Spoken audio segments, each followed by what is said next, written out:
आपने देखा है कितना अनफॉर्चुनेट इंसिडेंट हुआ जिसमें किसी की जान भी चली गई।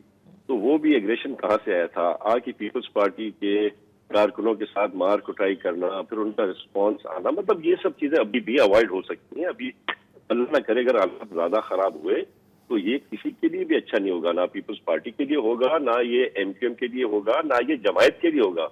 तो मेरे ख्याल से अगर जिसको हारना है, जिसको जीतना है, वो तो होगा ही, वो किसी के हाथ में नहीं है। आप किसी को अगर सेंट्रल में आप देख रहे हैं कि पाकिस्तान पीपल्स पार्टी इतना टाइम दे रही है, अगर सेंट्रल में देख रहे हैं कि इतने बड़े बड़े जलसे पीपल्स पार्टी के हो रहे हैं, तो उसका ये मतलब नहीं है कि आप मार कुटाई पे आ जाए। वो जमाने खत्म हो गए जब डंडे का राज चलता था, जब हथियार का राज चलता था। हम शरीफ लोग हैं, पीपल्स पार्टी इन चीजों को अवॉइड करती है, पर हमें भी मजबूर ना किया जाए, पाकिस्तान पीपल्स पार्टी के कारकुनों को मजबूर ना किया जाए।